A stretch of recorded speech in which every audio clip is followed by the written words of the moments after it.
राधे राधे। कैसे हैं आप सब। आज हम श्री सत्यनारायण भगवान की व्रत कथा का श्रवण करेंगे। श्री सत्यनारायण कथा प्रथम अध्याय। एक समय की बात है, नैशिरण्य तीर्थ में सैनिक आदि 88,000 ऋषियों ने श्री सूत जी से पूछा, हे प्रभु, इस कलयुग में वेद विद्या रहित मनुष्य को प्रभु किस भक्ति किस प्रकार मिल सकती है तथा उनका उद्धार कैसे होगा। हे मुनि श्रेष्ठ, कोई ऐसा तप बताइए जिससे थोड़े समय में ही पुण्य मिले और मनवांछित फल भी मिल जाए। इस प्रकार की कथा सुनने की हम इच्छा रखते हैं। सर्व शास्त्रों के ज्ञाता सूत जी बोले, हे वैष्णवों में पूज्य, आप सभी ने प्राणियों की हित की बात पूछी है, इसलिए मैं एक ऐसे श्रेष्ठ व्रत को आप लोगों को बताऊंगा जिसे नारद जी ने लक्ष्मी नारायण जी से पूछा था और लक्ष्मीपति ने मुनि श्रेष्ठ नारद जी से कहा था। अब आप इसे ध्यान से सुनिए। एक समय की बात है, योगीराज नारद जी दूसरों की हित की इच्छा के लिए अनेकों लोकों में घूमते हुए मृत्युलोक में आ पहुंचे। यहाँ उन्होंने अनेक योनियों में जन्मे प्राय सभी मनुष्यों को अपने कर्मों द्वारा अनेकों दुखों से पीड़ित देखा। उनका दुख देख नारद जी सोचने लगे कि कैसा यत्न किया जाए जिसके करने से निश्चित रूप से मानव के दुखों का अंत हो जाए। इसी विचार पर मनन करते हुए वह विष्णु लोक में गए। वहां वह देवों के ईश भगवान नारायण की स्तुति करने लगे, जिनके हाथों में शंख चक्र गदा और पद्म थे, गले में वरमाला पहने हुए थे। स्तुति करते हुए नारद जी बोले, हे भगवान, आप अत्यंत शक्ति से संपन्न, मन तथा वाणी भी आपको नहीं पा सकती। आपका आदि मध्य अंत नहीं है। निर्गुण स्वरूप सृष्टि के कारण भक्तों के दुख को दूर करने वाले आपको मेरा नमस्कार है। नारद जी की स्तुति सुन विष्णु भगवान बोले, हे मुनि श्रेष्ठ, आपके मन में क्या बात है? आप किस काम के लिए पधारे हैं, उसे निसंकोच कहो। इस पर नारद जी बोले कि मृत्यु लोक में अनेक योनियों में जन्मे मनुष्य अपने कर्मों के द्वारा अनेकों दुख से दुखी हो रहे हैं।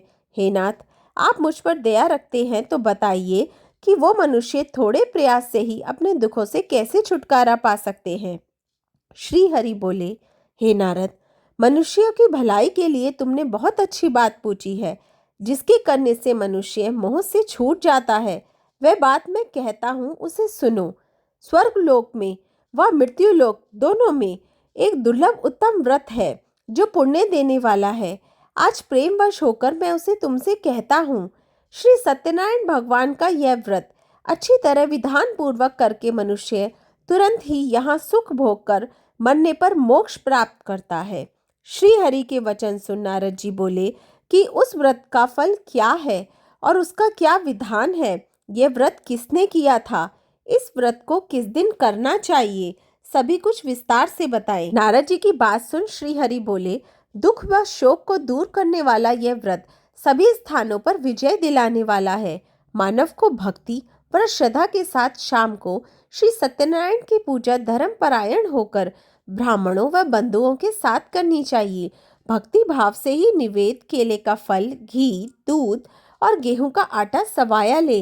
गेहूं के स्थान पर साठी का आटा, शक्कर तथा गुड़ लेकर वह सभी भक्षण योग्य पदार्थों को मिलाकर भगवान को भोग लगाएं। ब्राह्मणों सहित बंधु बांधवों को भी भोजन कराएं। उसके बाद स्वयं भोजन करें। भजन कीर्तन के साथ भगवान की भक्ति में लीन हो जाएं। इस तरह से सत्यनारायण भगवान का यह व्रत करने पर मनुष्य की सारी इच्छाएं निश्चित रूप से पूरी होती हैं। इस कलिकाल अर्थात कलयुग में मृत्यु लोक में मोक्ष का यही एक सरल उपाय बताया गया है।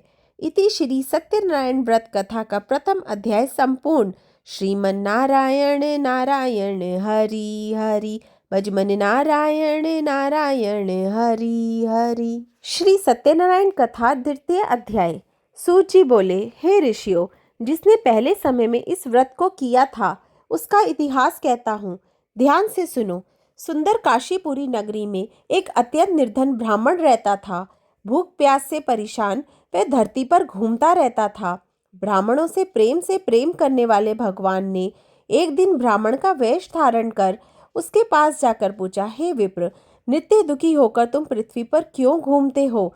दीन ब्राह्मण बोला, मैं निर्धन ब्राह्मण हूँ, भिक्षा के लिए धरती पर घूमता हूँ। हे भगवान, यदि आप इसका कोई उपाय जानते हो तो बताएं। वृद्ध ब्राह्मण कहते हैं कि सत्यनारायण भगवान मनोवांछित फल देने वाले हैं, इसलिए तुम उनका पूजन करो। इसे करने से मनुष्य सभी दुखों से मुक्त हो जाता है। वृद्ध ब्राह्मण बनकर आए सत्यनारायण भगवान उस निर्धन ब्राह्मण को व्रत का सारा विधान बताकर अंतर्धान हो गए। ब्राह्मण मन ही मन सोचने लगा कि जिस व्रत को वृद्ध ब्राह्मण करने को कह गया है, मैं उसे जरूर करूंगा। यह निश्चय करने के बाद उसे रात में नींद नहीं आई। वह सवेरे उठकर सत्यनारायण भगवान के व्रत का निश्चय कर भिक्षा के लिए चला गया। उस दिन निर्धन ब्राह्मण को भिक्षा में बहुत धन मिला, जिससे उसने बंधु बांधवों के साथ मिलकर श्री सत्यनारायण भगवान का व्रत संपन्न किया। भगवान सत्यनारायण का व्रत संपन्न करने के बाद वह निर्धन ब्राह्मण सभी दुखों से छूट गया और अनेक प्रकार की संपत्तियों से युक्त हो गया। उसी समय से यह ब्राह्मण हर माह इस व्रत को करने लगा। इस तरह से सत्यनारायण भगवान के व्रत को जो मनुष्य करेगा, वह सभी प्रकार के पापों से छूटकर मोक्ष को प्राप्त होगा। जो मनुष्य इस व्रत को करेगा, वह भी सभी दुखों से मुक्त हो जाएगा। सूत जी बोले कि इस तरह से नारद जी से नारायण जी का कहा हुआ श्री सत्यनारायण व्रत को मैंने तुमसे कहा। हे विप्रो, मैं अब और क्या कहूँ। ऋषि बोले, हे मुनिवर, संसार में उस विप्र से सुनकर और किस किस ने इस व्रत को किया, हम अब इस बात को सुनना चाहते हैं। इसके लिए हमारे मन में श्रद्धा का भाव है। सूत जी बोले, हे मुनियों, जिस जिसने इस व्रत को किया है वह सब सुनो। एक समय वही विप्र धन व ऐश्वर्य के अनुसार अपने बंधु बांधवों के साथ इस व्रत को करने को तैयार हुआ। उसी समय एक लकड़ी बेचने वाला बूढ़ा आदमी आया और लकड़ियां बाहर रखकर अंदर ब्राह्मणों के घर में आया। प्यास से दुखी वह लकड़हारा उनको व्रत करते देख विप्र को नमस्कार करके पूछने लगा कि आप ये क्या कर रहे हैं तथा इसे करने से क्या फल मिलेगा, कृपया मुझे भी बताइए। ब्राह्मण ने कहा कि सब मनोकामनाओं को पूरे करने वाला यह सत्यनारायण भगवान का व्रत है। इनकी कृपा से ही मेरे घर में धन धान्य आदि की वृद्धि हुई है। विप्र से सत्यनारायण व्रत के बारे में जानकर लकड़हारा बहुत प्रसन्न हुआ। चरणामृत लेकर वह प्रसाद खाने के बाद वह अपने घर गया। लकड़हारे ने अपने मन में संकल्प किया कि आज लकड़ी की बेचने से जो धन मिलेगा उसे श्री सत्यनारायण भगवान का उत्तम व्रत करूंगा। मन में इस विचार को ले बूढ़ा आदमी सर पर लकड़ियां रख उस नगर में बेचने गया जहाँ धनी लोग ज्यादा रहते थे। उस नगर में उसे अपनी लकड़ियों का दाम पहले से 4 गुना अधिक मिलता है। बूढ़ा प्रसन्नता के साथ दाम लेकर केले, शक्कर, घी, दूध, दही और गेहूं का आटा ले और सत्यनारायण भगवान के व्रत की अन्य सामग्रियां लेकर अपने घर गया। वहां उसने अपने बंधु बांधवों को बुलाकर विधि विधान से सत्यनारायण भगवान का पूजन और व्रत किया। इस व्रत के प्रभाव से वह बूढ़ा लकड़हारा धन पुत्र आदि से युक्त होकर संसार के समस्त सुख भोग अंतकाल में बैकुंठ धाम को चला गया। इति श्री सत्यनारायण व्रत कथा का 2य अध्याय संपूर्ण। श्रीमन नारायण नारायण हरि हरि, भजमन नारायण नारायण हरि हरि। श्री सत्यनारायण कथा 3य अध्याय। सूत जी बोले, हे श्रेष्ठ मुनियों, अब आगे की कथा कहता हूँ। पहले समय में उल्कामुख नाम का एक बुद्धिमान राजा था। वह सत्य वक्ता और जितेंद्रिय था। प्रतिदिन देव स्थानों पर जाता और निर्धनों को धन देकर उनके कष्ट दूर करता था। उसकी पत्नी कमल के समान मुख वाली तथा सती साध्वी थी। भद्रशिला नदी के तट पर उन दोनों ने श्री सत्यनारायण भगवान का व्रत किया। उसी समय साधु नाम का एक वैश्य आया। उसके पास व्यापार करने के लिए बहुत सा धन भी था। राजा को व्रत करते देखकर वह विनय के साथ पूछने लगा, हे राजन, भक्ति भाव से पूर्ण होकर आप ये क्या कर रहे हैं? मैं सुनने की इच्छा रखता हूँ, तो आप मुझे बताएं। राजा बोले, हे साधु, अपने बंधु बांधवों के साथ पुत्र आदि की प्राप्ति के लिए एक महाशक्तिमान श्री सत्यनारायण भगवान का व्रत व पूजन कर रहा हूँ। राजा के वचन सुन साधु आदर से बोला, हे राजन, मुझे इस व्रत का सारा विधान कहिए। आपके कथनानुसार मैं भी इस व्रत को करूँगा। मेरी भी संतान नहीं है और इस व्रत को करने से निश्चित रूप से मुझे संतान की प्राप्ति होगी। राजा से व्रत का सारा विधान सुन व्यापार से निवृत्त हो वह अपने घर गया। साधु वैश्य ने अपनी पत्नी को संतान देने वाली इस व्रत का वर्णन कह सुनाया और कहा कि जब मेरी संतान होगी तब मैं इस व्रत को करूँगा। साधु ने इस तरह के वचन अपनी पत्नी लीलावती से कहे। एक दिन लीलावती पति के साथ आनंदित हो संसारिक धर्म में प्रवृत्त होकर सत्यनारायण भगवान की कृपा से गर्भवती हो गई। 10वें महीने में उसके गर्भ से एक सुंदर कन्या ने जन्म लिया। दिनों दिन वह ऐसे बढ़ने लगी जैसे कि शुक्ल पक्ष का चंद्रमा बढ़ता है। माता पिता ने अपनी कन्या का नाम कलावती रखा। एक दिन लीलावती ने मीठे शब्दों में अपने पति को याद दिलाया कि आपने सत्यनारायण भगवान के जिस व्रत को करने का संकल्प किया था उसे करने का समय आ गया है। आप इस व्रत को करिए। साधु बोला कि हे प्रिय, इस व्रत को मैं उसके विवाह पर करूँगा। इस प्रकार अपनी पत्नी को आश्वासन देकर वह नगर को चला गया। कलावती पिता के घर में रह दिनों दिन बड़ी होने लगी। साधु ने एक बार नगर में अपनी कन्या को सखियों के साथ देखा तो तुरंत ही दूत को बुलाया और कहा कि मेरी कन्या के योग्य वर देख कर आओ। साधु की बात सुनकर दूत कंचन नगर में पहुंचा और वहां देखभाल कर लड़की के सुयोग्य वाणिक पुत्र को ले आया। सुयोग्य लड़के को देख साधु ने बंधु बांधवों को बुलाकर अपनी पुत्री का विवाह कर दिया। लेकिन दुर्भाग्य की बात यह है कि साधु ने अभी भी श्री सत्यनारायण भगवान का व्रत नहीं किया। इस पर श्री भगवान क्रोधित हो गए और श्राप दिया कि साधु को अत्यंत दुख मिले। अपने कार्य में कुशल साधु बनिया जमाई को लेकर समुद्र के पास स्थित होकर रत्नासारपुर नगर में गया। वहां जाकर दामाद ससुर दोनों मिलकर चंद्रकेतु राजा के नगर में व्यापार करने लगे। एक दिन भगवान सत्यनारायण की माया से एक चोर राजा का धन चुराकर भाग रहा था। उसने राजा के सिपाहियों को अपना पीछा करते देख चुराया हुआ धन वहां रख दिया जहां साधु अपने जमाई के साथ ठहरा हुआ था। राजा के सिपाहियों ने साधु वैश्य के पास राजा का धन पड़ा देखा तो वे ससुर जमाई दोनों को बांधकर प्रसन्नता से राजा के पास ले गए और कहा कि उन दोनों चोरों को हम पकड़ लाए हैं। अब आप आगे की कार्यवाही की आज्ञा दें। राजा की आज्ञा से उन दोनों को कठिन कारावास में डाल दिया गया और उनका सारा धन भी उनसे छीन लिया गया। श्री सत्यनारायण भगवान के श्राप से साधु की पत्नी भी बहुत दुखी हुई। घर में जो धन रखा था उसे चोर चुरा ले गए। शारीरिक तथा मानसिक पीड़ा व भूख प्यास से अति दुखी हो अन्न की चिंता में कलावती एक ब्राह्मण के घर गई। वहां उसने श्री सत्यनारायण भगवान का व्रत होते देखा। फिर कथा भी सुनी। वे प्रसाद ग्रहण कर रात को घर वापस आई। माता ने कलावती से पूछा कि हे पुत्री, अब तक तुम कहाँ थी? तेरे मन में क्या है? कलावती ने अपनी माता से कहा, हे माता, मैंने एक ब्राह्मण के घर में श्री सत्यनारायण भगवान का व्रत देखा है। कन्या के वचन सुनकर लीलावती भगवान के पूजन की तैयारी करने लगी। लीलावती ने परिवार व बंधुओं सहित सत्यनारायण भगवान का पूजन किया और उनसे वर मांगा कि मेरे पति तथा जमाई शीघ्र घर आ जाएं। साथ ही यह भी प्रार्थना की कि अब सब अपराध क्षमा करें। श्री सत्यनारायण भगवान इस व्रत से संतुष्ट हो गए और राजा चंद्रकेतु को सपने में दर्शन देकर कहा कि हे राजन, तुम उन दोनों वैश्यों को छोड़ दो और तुमने उनका जो धन लिया है उसे वापस कर दो। अगर तुमने ऐसा नहीं किया तो मैं तुम्हारा धन, राज्य व संतान सभी को नष्ट कर दूंगा। राजा को यह सब कहकर भगवान अंतर्धान हो गए। प्रातःकाल सभा में राजा ने अपना सपना सुनाया। फिर बोले कि बाणिक पुत्रों को कैद से मुक्त कर सभा में लाओ। दोनों ने आते ही राजा को प्रणाम किया। राजा मीठी वाणी में बोला, हे महानुभाव, भाग्यवश ऐसा कठिन दुख तुम्हें प्राप्त हुआ है, लेकिन अब तुम्हें कोई भय नहीं है।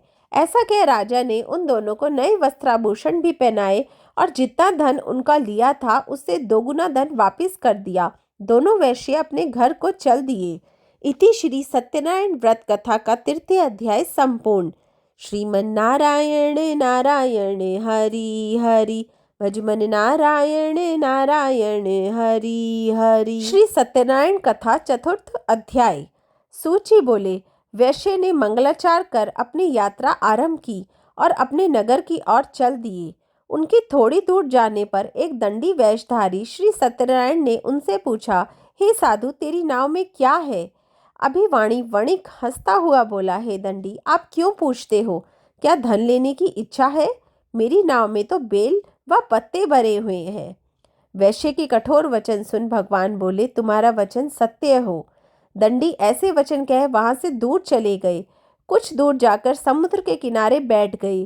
दंडी के जाने के बाद साधु वैश्य ने नित्य क्रिया के पश्चात नाव को ऊंची उठते देखकर अचंबा माना और नाव में बेलपत्र आदि देख वह मूर्छित हो जमीन पर गिर पड़ा। मूर्छा खुलने पर वह अत्यंत शोक में डूब गया। तब उसका दामाद बोला कि आप शोक ना मनाएं, यह दंडी का शाप है, इसलिए हमें उनकी शरण में जाना चाहिए, तभी हमारी मनोकामना पूरी होगी। दामाद की बात सुनकर वह दंडी के पास पहुंचा और अत्यंत भक्ति भाव से नमस्कार करके बोला, मैंने आपसे जो जो असत्य वचन कहे थे उनके लिए मुझे क्षमा दे। ऐसा कहकर महान शोकातुर रोने लगा। तब दंडी भगवान बोले, हे वाणिकपुत्र, मेरी आज्ञा से बार बार तुम्हें दुख प्राप्त हुआ है, तू मेरी पूजा से विमुख हुआ। साधु बोला, हे भगवान, आपकी माया से ब्रह्मा आदि देवता भी आपके रूप को नहीं जानते, तब मैं अज्ञानी कैसे जान सकता हूँ। आप प्रसन्न होइए, अब मैं सामर्थ्य के अनुसार आपकी पूजा करूँगा। मेरी रक्षा करो और पहले के समान नौका में धन भर दें। साधु वैश्य के भक्तिपूर्वक वचन सुनकर भगवान प्रसन्न हो गए और उसकी इच्छा अनुसार वरदान देकर अंतर्धान हो गए। ससुर जमाई जब नाव पर आए तो नाव धन से भरी हुई थी। फिर वही अपने अन्य साथियों के साथ सत्यनारायण भगवान का पूजन कर अपने नगर को चल दिए। जब नगर के नज़दीक पहुँचे तो दूत को घर पर खबर करने के लिए भेज दिया। दूत साधु की पत्नी को प्रणाम करके कहता है कि मालिक अपने दामाद सहित नगर के निकट आ गए हैं। दूत की बात सुन साधु की पत्नी लीलावती ने बड़े हर्ष के साथ सत्यनारायण भगवान का पूजन कर अपनी पुत्री कलावती से कहा कि मैं अपने पति के दर्शन को जाती हूँ, तू कार्य पूर्ण कर शीघ्र आ जा। माता के ऐसे वचन सुन कलावती जल्दी में प्रसाद छोड़कर अपने पति के पास चली गई। प्रसाद की अवज्ञा के कारण श्री सत्यनारायण भगवान रुष्ट हो गए और नाव सहित उसके पति को पानी में डुबो दिया। कलावती अपने पति को वहां ना पाकर रोती हुई जमीन पर गिर पड़ी। नौका को डूबा हुआ देख वे कन्या को रोता देख साधु दुखी होकर बोला कि हे प्रभु, मुझसे तथा मेरे परिवार से जो भूल हो गई है उसे क्षमा करें। साधु के दीन वचन सुनकर श्री सत्यनारायण भगवान प्रसन्न हो गए और आकाशवाणी हुई, हे साधु, तेरी कन्या मेरे प्रसाद को छोड़कर आई है, इसलिए उसका पति अदृश्य हो गया है। यदि वह घर जाकर प्रसाद खाकर लौटती है तो इसे इसका पति अवश्य मिलेगा। ऐसी आकाशवाणी सुन कलावती घर पहुंचकर प्रसाद ग्रहण करती है और फिर आकर अपने पति के दर्शन करती है। उसके बाद साधु अपने बंधु बांधवों सहित श्री सत्यनारायण भगवान का विधि विधान से पूजा करता है तथा इस लोक में सुख भोग व अंत में स्वर्ग को हो जाता है। इति श्री सत्यनारायण व्रत कथा चतुर्थ अध्याय संपूर्ण। श्रीमन्नारायण नारायण हरि हरि, भजमन नारायण नारायण हरि हरि। श्री सत्यनारायण कथा पंचम अध्याय। सूत जी बोले, हे ऋषियों, मैं और भी एक कथा सुनाता हूँ, उसे भी ध्यान पूर्वक सुनो। प्रजापालन में लीन तुंगध्वज नाम का एक राजा था। उसने भी भगवान का प्रसाद त्याग कर बहुत ही दुख सहन किया। एक बार वन में जाकर वन्य पशुओं को मारकर वह बड़ के पेड़ के नीचे आया। वहां उसने ग्वालों की भक्ति भाव से अपने बंधुओं सहित सत्यनारायण भगवान का पूजन करते देखा। अभिमानवश राजा ने उन्हें देखकर भी पूजा स्थान में नहीं गया और ना ही उसने भगवान को नमस्कार किया। ग्वालों ने राजा को प्रसाद दिया, लेकिन उसने वह प्रसाद नहीं खाया और प्रसाद को वहीं छोड़ अपने नगर को चला गया। जब वह नगर में पहुंचा तो वहां सब कुछ तहस नहस हुआ पाया, तो वह शीघ्र ही समझ गया कि वह सब भगवान ने ही किया है। वह दोबारा ग्वालों के पास पहुंचा और विधि पूर्वक पूजा करके प्रसाद खाया तो श्री सत्यनारायण भगवान की कृपा से सब कुछ पहले जैसा हो गया। दीर्घ काल तक सुख भोगने के बाद मरणोपरांत उसे स्वर्गलोक की प्राप्ति हुई। जो मनुष्य परम दुर्लभ इस व्रत को करेगा तो भगवान सत्यनारायण की अनुकंपा से उसे धन धान्य की प्राप्ति होगी। निर्धन धनी हो जाता है और भय मुक्त हो जीवन जीता है। संतानहीन मनुष्य को संतान सुख मिलता है और सारे मनोरथ पूर्ण होने पर मानव अंत काल में बैकुंठ को जाता है। सूत जी बोले, जिन्होंने इस व्रत को किया है, अब उनके दूसरे जन्म की कथा कहता हूँ। वृद्ध शतानंद ब्राह्मण ने सुदामा का जन्म लेके मोक्ष की प्राप्ति करी। लक्कड़हारे ने अगले जन्म में निषाद बनकर मोक्ष प्राप्त किया। उल्कामुख नाम का राजा दशरथ होकर बैकुंठ को गए। साधु नाम के वैश्य ने मोर ध्वज बनकर अपने पुत्र को आरे से चीरकर मोक्ष पाया। महाराज तुंगध्वज ने स्वयंभू होकर भगवान से भक्ति युक्त हो कर्म का मोक्ष पाया। इति श्री सत्यनारायण व्रत कथा का 5वां अध्याय संपूर्ण। श्रीमन नारायण नारायण हरि हरि, भजमन नारायण नारायण हरि हरि। श्री सत्यनारायण व्रत कथा समाप्त हुई। श्री नारायण भगवान की जय। लक्ष्मी मैया की जय। आरती श्री सत्यनारायण जी की। जय लक्ष्मी रमणा स्वामी, जय लक्ष्मी रमणा, सत्यनारायण स्वामी जन पातक हरणा। ओम जय लक्ष्मी रमणा, रत्न जड़ित सिंहासन, अद्भुत छवि राजे, स्वामी अद्भुत छवि राजे। नारद करत निरंजन, घंटा ध्वनि बाजे।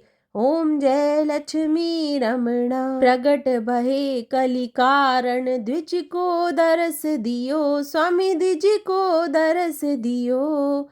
बूढ़ो ब्राह्मण बन कर कंचन महल कियो। ओम जय लक्ष्मी रमणा, दुर्बल भील कठियारो, जिन पर कृपा करी, स्वामी जिन पर कृपा करी। चंद्रचूड़ एक राजा, जिनकी विपत हरी। ओम जय लक्ष्मी रमणा, वैश्य मनोरथ पायो, श्रद्धा तज दीनी, स्वामी श्रद्धा तज दीनी। सो फल भोग्यो प्रभु जी, फिर स्तुति कीनी।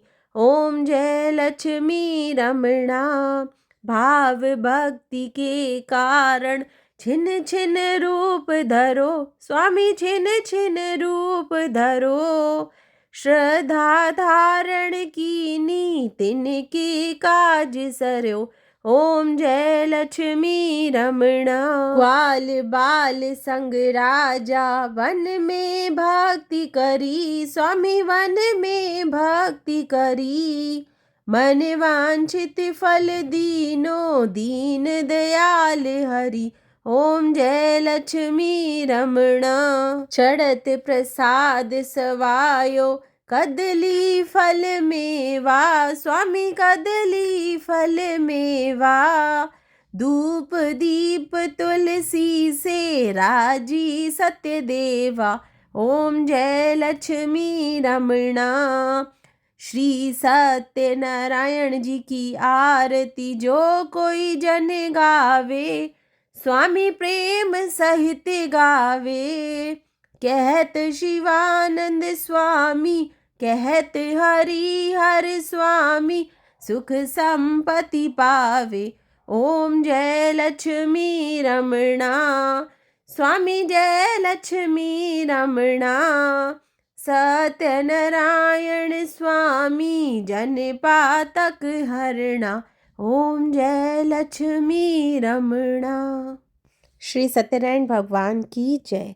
आपको वीडियो अच्छी लगी तो प्लीज़ लाइक ज़रूर कीजिएगा, मेरे चैनल को सब्सक्राइब कीजिए और वीडियो को आगे शेयर भी कीजिए। राधे राधे।